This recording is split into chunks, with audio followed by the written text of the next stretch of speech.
Chris Lee and Blake Lovell of Southeastern 14 here to continue our preview of SEC football teams' schedules for the 2022 season. Today we arrive at the Pirate Mike Leach and the Mississippi State Bulldogs, who should make things interesting in the West this year. 7 home games for State, plus a game just down the road in Oxford at Ole Miss. And boy, this one is a brutal schedule, Blake. Phil Steele has State having the number 2 toughest schedule in the country. Yep, behind Auburn, who we have kind of broke down their schedule and said, "Woo, yeah, that's tough." This one's also a lot of potential, stumbling blocks just based on who they're playing. And as we always say, we do this in all of these, but it's like anytime you get the double whammy with Alabama and Georgia, you're always going to be factored, I think, into that. But I think it's just kind of where and how and when they play those two is not necessarily ideal late in the season. Anytime you play them, right? But it is one where there's you're playing in the SEC West. I know we keep repeating that, but that's just, you always have to reference that because that is a big part of it. But also some very interesting games elsewhere, like we said, adding in Georgia too, getting a very good Kentucky team, I think, on the road. That's not going to be easy either. So yeah, this is another one of those schedules, we say, wide variety of outcomes, I think, for Mississippi State. Well, that was certainly the case a year ago. State, just from week to week, you didn't always know what team you'd see. And boy, that was no more true than State's game punt return gate with Memphis last year, which State lost on a strange play that I thought at first was a horrible call, but it may have actually been the right call according to the rule. But Memphis right in that 60 to 65 range among the computers and the pundits that I trust that rank teams 1 to 131. So that is a geographic rivalry and an interesting game right off the bat in a September where there's some very manageable games for Mississippi State, but not necessarily slam dunk wins, and that would also include Memphis in that category. Yeah, always some wild possibilities, like you said, especially you go back to last year and getting it in Starkville, I think is the nice setup there to have. And then so that one will be interesting. At Arizona, my goodness, we know kind of where things have been for Arizona at times. Arizona's got what's the losing streak now in the Pac-12? It's I was bad. trying to figure that out. It's not good. Yeah, that's a program. But the computers, Blake, have Arizona mid-80s. So I mean, it's probably not one of the worst 2 or 3 teams in the Power 5 if you want to hit it from that angle. Level, right? No, and not. Yeah, I mean, there's a couple other teams that you might include in that conversation. Yeah. Although Arizona needs to win some games to really shut the argument up. Yeah, I think Mike Leach having some familiarity with the Pac-12. I don't think he'll be shy about kind of trying to put his system and wreak havoc on a Pac-12 member there. So I think that one actually, like we said, just kind of the trajectory of Arizona's program has certainly not been great in recent years. So maybe that one's more interesting. I don't know, however many years ago, but I think Mississippi State still things kind of set up nicely for them with that. And that's what, like we said, if you win that first one against Memphis, and then you got the LSU game, right? And that's one where, listen, rather than us just repeat everything we said about LSU, like just go back and watch our LSU preview, because basically it was, we don't know. Like we don't know what you're going to get from LSU necessarily at this point in the season. I still, think they're probably trying to figure some things out. And they are one of the teams that I have just the least grasp on, probably heading into the year. Not necessarily knowing maybe where things are going, but that's a big game. We've said it. I mean, like that's a huge game because that's for both these teams, right? Like that's both are going to look at this and feel like it's a very winnable game. And especially if you're trying to make moves in the West, it's a very important game for a week 3 game. So yeah, it is. And that's why we look at the schedule and said it's going to be pretty tough because there's a lot of interesting possibilities there. So, correction on Arizona, the Wildcats did win a Pac-12 game last year. Very exciting 10-3 triumph over Cal towards the end of the season. So Jed I don't Fish think there's in a his lot of second Arizona year. fans are watching this, so it should be okay. But if you are, we want to set the record straight. That was the only win of the Wildcats season a year ago. Yeah, sorry. We apologize for not acknowledging that up front. But yeah, we correct ourselves where we can. Okay, Bowling Green, September 24th. That should be an easy one. Bowling Green expected to be one of the worst 15 teams in the FBS, according to what I'm seeing. And then the A&M game. Boy, that one could be very interesting. That one's in Starkville. A&M expected to be a top 10 team. Can't wait to see that one. That'll be very interesting and maybe a little bit of a contrast in styles. I guess anytime you play Mississippi State, it probably is a contrast in styles, but you get what I'm saying here. Yeah, I think so.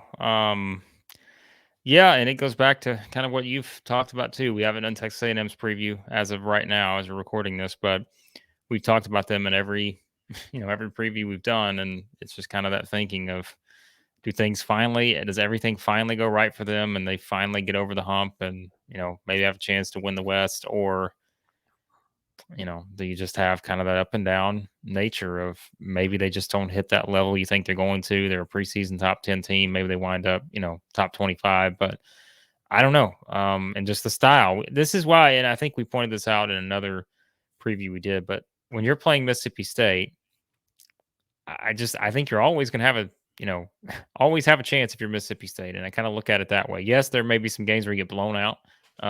But there may be some games where you just, because of the style that Mike Leach plays, you have a chance just to, kind of really surprise some people. And I think this is one for A&M, probably in an early October game. Maybe not, the best setup in terms of just when this game is played. Maybe you feel like, and again, I don't know if there's a perfect time to play a Mississippi State just based on, again, the style and the system. But I think this is an interesting game because knowing that you have Arkansas the following week, right? And I think what if we did the point spreads on those right now, and I'm sure someone out there has them. A&M's favored. I think Yeah. Arkansas is probably favored, but I think what that number is that's kind of fascinating. I think A&M's Yeah, probably favored more, Arkansas a little bit less. My guess, but that's my guess too. Now, of course, State did beat A&M a year ago and lost to right. Arkansas. I think that, goodness, you're setting lines right now. That game in Starkville, A&M probably what, a 7-8 point favorite, I'd say probably maybe a yeah. little less, and I think Arkansas maybe a field goal. Yeah, that's what I was going to say, and that is all based on preseason expectations for where people have those teams ranked, right? And that's where Arkansas might having, even be a pick 'em. Yeah. yeah, I think Arkansas would still be favored based on just the early, just the early rankings. Because again, we're talking about games in October, which will completely change by then. But I think that's where if we're looking at this now, but those are big games for Mississippi State because then, like we said, look what's coming after that. Like you go play a Kentucky team on the road. I think Kentucky, the expectation is that they'll be right there with Tennessee, maybe Florida challenging for that second spot in the East. I think most people probably agree with that heading into the season. And then, of course, you go to Alabama and you just kind of know what to expect playing Alabama, whether Starkville, whether Tuscaloosa, doesn't matter. So, I mean, this is a very tough 4 game stretch. Like, we're talking about all these things about how it could kind of look and different ways it could be going for Mississippi State, but like this is a tough 4 game stretch here. So, I'll tell you what, when we do our predictions, I may hit their win total on the nose. I might miss it in 4 games in terms of outcomes because, I mean, yeah, you never knew what team was showing up last year. And look, let's get to the next game. Kentucky State wins that one by 14 points. yeah, And again, contrast to styles for sure. Now that one's going to be in Lexington this year. So a little different environment, but this was a game that stylistically, I guess State had the advantage a year ago. yeah, yeah, and that's why I think that I don't want to say every game on the schedule because I think that I think Alabama and Georgia are in a different category. But I think all the others, like honestly, I really think every other game on the schedule, it's like just based on that's where we, like you just said, and I'd mentioned this earlier, but it's like there's a very wide range here just because I think of what you've perceived to be Mississippi State under Mike Leach so far.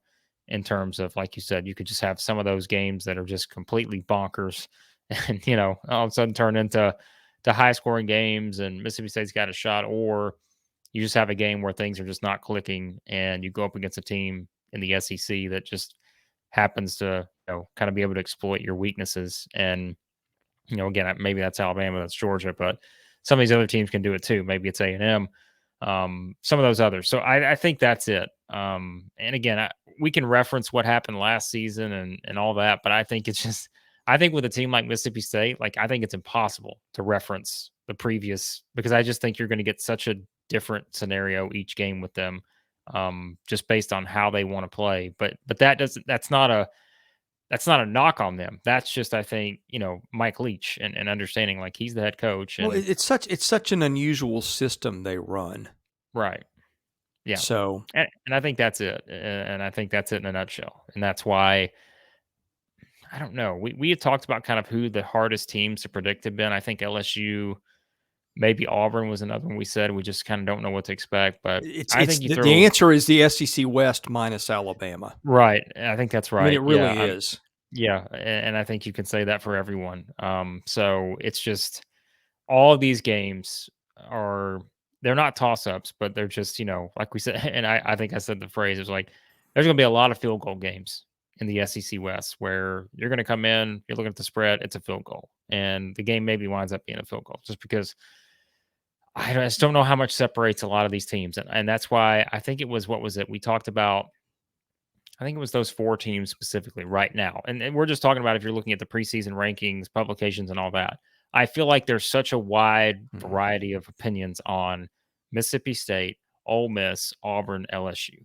I think, I don't want to say it's a consensus because I haven't looked at everyone's, but I think the consensus would be close to it at least. Alabama, A&M, Arkansas, 1, 2, 3. Yeah. Then I think it's just the other 4. Ole Miss probably 4. Right. And I think that's what I would say right now. I'd probably put that 4. But I've also seen people put LSU as high as 4. I've seen people put Auburn up there. And so I think that's where those 4 teams, these games that they're going to play, which, now we can get to the Auburn game here. That's in Starkville. Man, those are so big, because they are, like, those are your kind of swing games this year, I think, in that division. Blake, I'm not going to say this definitively, but I can't imagine there being another answer. No, I guess that the good is if you're Mississippi State, you've got 4 of these 6 at home. But my goodness, does any team in the country have a more brutal schedule stretch than what A&M's got in 6 games? A&M, Arkansas, at Kentucky, at Alabama, Auburn, Georgia. Yeah. The other consolation is you get a bye week between Alabama and Auburn for Like I said, whatever that is worth. I guess unless we look up Auburn's schedule again, who, like we talked about, Phil Steele, 1-2, Auburn, Mississippi State. I don't remember what Auburn's schedule was. I'll look it up now. But man, that's 6 Brutal. games, like you said, brutal, absolutely brutal. So I'm gonna pull it up as you're speaking. But I think Auburn gets the dreaded Georgia Alabama combo. But do they get it? Hold on, I gotta find. But does it matter? No, right? I don't think it does. But I'm gonna see if there's a 6 game. I don't even know what you're going to here. say, but does it matter? Okay, so no. Here's why I think you're right on the money when you talk about Mississippi State having the toughest 6 game stretch, because Auburn, in between a schedule of at Georgia, at Ole Miss, at home against Arkansas, at Mississippi State versus Texas A&M, they get Western Kentucky as the break game there before they go to Alabama on the 26th. Which is not a break, No. but it's better. But it's better than this. Yes. So there you go. Mississippi State, we are crowning you the toughest 6 game stretch in the SEC. I can't imagine anyone else has a tougher 6 game stretch. You do get 4 of them in Starkville, so good luck with these. But No. Ending it, East Tennessee State, which, as Vanderbilt found out last year, maybe not a pushover, but this is a different universe we're talking about. Although ETSU is, goodness, I think preseason number 7 in the coaches poll. So even when State gets an FCS game, I mean, you could pick a lot easier games than the Buccaneers of our home state of Tennessee. Although I looked this up on Sagarin, and State would have been about a 25-point favorite last year if the teams had played in Starkville. So there's that. Yeah. Yeah. Now it's like, as we've gone through this for 15 minutes, this is where, if you were questioning us, saying they had the number 2 toughest schedule for the start, I think now you're seeing and understanding this is a wild stretch of games here for the Bulldogs before they wrap up with Ole Miss, which, as always, I mean, popcorn ready to go for that one, given the two head coaches. So Anything could happen in that game. yeah, I think I think it's the toughest game to predict on Mississippi State's schedule. I'm gonna say that right now. I just like, how could I possibly predict what's gonna happen in that game at this point in July? I There's could say that about a half dozen games. no chance. So there you go. No chance we know what's going to happen. No, right. Not no chance that State can win, just to be No, clear. no chance we know what's gonna happen in that game. Yeah, I mean, you look at this schedule, Blake. There's one or two layup games in this. That's Bowling Green and ETSU. Yeah.